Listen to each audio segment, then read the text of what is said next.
Laiba wedding സെന്ററിൽ നിന്ന് ഏത് ഡ്രസ് പർച്ചേസ് ചെയ്താലും എല്ലാം ഒന്നിനൊന്നും മെച്ചാന്ന് ഇവിടെ ആർക്കും അറിയാത്ത. നിങ്ങളുടെ ലൈബയോ? നമ്മുടെ ലൈബ. Laiba wedding centre, Pookkottumpadam, Wandoor, Karuvarakundu. പൗരത്വ ഭേദഗതി ബിൽ നടപ്പാക്കിയാൽ വരും നാളിൽ തൊഴിലിടങ്ങളിൽ ജാതി മതവർഗ വിവേചനമുണ്ടാകുമെന്ന് വയനാട് പാർലമെന്റ് മണ്ഡലം LDF സ്ഥാനാർത്ഥി പറഞ്ഞു. അമരമ്പലം പഞ്ചായത്തിലെ വിവിധ കേന്ദ്രങ്ങളിൽ വോട്ട് അഭ്യർത്ഥിച്ച് എത്തിയതായിരുന്നു അവർ. നിലവിൽ തൊഴിലിടങ്ങളിൽ ജോലി ചെയ്യുമ്പോൾ കൂടെ ജോലി ചെയ്യുന്നവരുടെ ജാതിയോ മതമോ ആരും അന്വേഷിക്കാറില്ല. എല്ലാവരും കൂടപ്പിറപ്പുകളെ പോലെ യാതൊരു വേർതിരിവുമില്ലാതെയാണ് ജോലി ചെയ്യുന്നത്. എന്നാൽ പൌരത്വ ഭേദഗതി നിയമം പോലുള്ള ബില്ലുകൾ നടപ്പിലാക്കിയാൽ ജാതിമതവർഗ വ്യത്യാസങ്ങളുടെ അടിസ്ഥാനത്തിൽ വേർതിരിവുണ്ടാവും. ഈ അവസ്ഥ ഉണ്ടാവാതിരിക്കാൻ BJP അധികാരത്തിൽ വരാതിരിക്കുകയാണ് വേണ്ടതെന്ന് ആനിരാജ പറഞ്ഞു. പറഞ്ഞു വരുന്ന ഒരു കാര്യം, ഇതുവരെയുള്ള തെരഞ്ഞെടുപ്പ് പോലെ അല്ല. ഇത് ഏറ്റവും നമുക്കൊക്കെ ജീവിക്കണോ മരിക്കണോ എന്നുള്ള ഒരു സ്ഥിതി നിൽക്കുന്ന തെരഞ്ഞെടുപ്പാണ്. ഈ രാജ്യത്ത് ഇപ്പോൾ ഏറ്റവും അവസാനം പൗരത്വ ഭേദഗതി നിയമം നടപ്പിലാക്കിയിട്ടുണ്ട് 2 ദിവസം മുന്നേ. ആ പൗരത്വ ഭേദഗതി നിയമം നടപ്പിലാക്കാന്ന് പറഞ്ഞാൽ നമ്മൾ വിചാരിക്കുന്നത് മുസ്ലിമിനെ മാത്രം ലക്ഷ്യം വെച്ചുകൊണ്ടുള്ള നമുക്കൊന്നും ബാക്കി ആർക്കും ഒരു കുഴപ്പമില്ല എന്നൊരു ചിന്തയുണ്ടാകും. പക്ഷേ ആദ്യം മുസ്ലിമെങ്കിൽ പിന്നെ ക്രിസ്ത്യാനി, പിന്നെ പട്ടികജാതി, പട്ടികവർഗ എല്ലാം വരികയാണ് അതിൽ.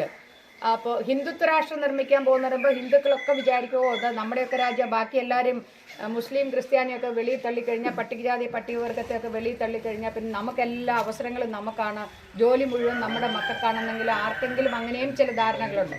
അപ്പോൾ ആർക്കെങ്കിലും അത്തരത്തിലുള്ള ധാരണകളുണ്ടെങ്കിൽ നമ്മൾ മനസ്സിലാക്കണം, ഈ ഹിന്ദുത്വ രാഷ്ട്രം എന്ന് പറഞ്ഞാൽ അത് നിർമ്മിക്കാൻ അത്തരമൊരു ഇന്ത്യ ഒരു ജനാധിപത്യ രാജ്യമാണ്. ഇങ്ങനെ ഒന്ന് കൂടി നിൽക്കാൻ, നമുക്ക് ജാതിയും മതവും ഒന്നും നോക്കാതെ കൂടി നിൽക്കാൻ പറ്റുന്ന ഒരു മതേതര രാജ്യമാണ് ഇന്ത്യ. അതാണ് മതേതരം എന്ന് പറഞ്ഞാൽ, ഇങ്ങനെ ഒന്ന് ഒരുമിച്ച് നിൽക്കുക. അപ്പോൾ അതിനെയൊക്കെ തകർക്കുന്നതിലേക്കുള്ള ഒരു യാത്രയാണ് നരേന്ദ്രമോദിയുടെയും RSSന്റെയും. അപ്പോൾ അതിനെ ചെറുത്തു തോൽപ്പിക്കുക എന്നുള്ളതാണ് ഈ തെരഞ്ഞെടുപ്പിലെ ഏറ്റവും പ്രധാനപ്പെട്ട ലക്ഷ്യം. നിലവിലെ വയനാട് MP തന്റെ മണ്ഡലത്തിലെത്തുന്നത് പോലെയാണ് പാർലമെന്റിലും എത്തുന്നത്. ഇത്തരത്തിൽ വല്ലപ്പോഴും എത്തുന്ന MP എന്നതിലുപരി മുഴുവൻ സമയവും മണ്ഡലത്തിലെത്തുന്ന ജനപ്രതിനിധിയാവാനാണ് താൻ ഉദ്ദേശിക്കുന്നതെന്നും ആനിരാജ പറഞ്ഞു. അമരമ്പലം പഞ്ചായത്തിലെ പന്നിക്കുളം മാമ്പോയിൽ പൂക്കോട്ടുംപാടത്തെ സ്വകാര്യ വസ്ത്രനിർമ്മാണ യൂണിറ്റ്, പഞ്ചായത്ത് ഹരിതകർമ്മസേനയുടെ മിനി മെറ്റീരിയൽ കളക്ഷൻ സെന്റർ എന്നിവിടങ്ങളിലെത്തിയാണ് LDF സ്ഥാനാർത്ഥി vote അഭ്യർത്ഥിച്ചത്.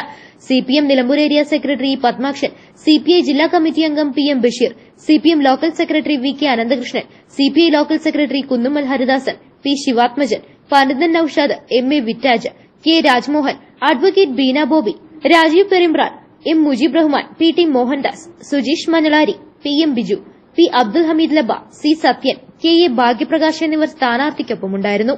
News bureau, Pookkottumpadam. Real fruit power, real juices from Dabur.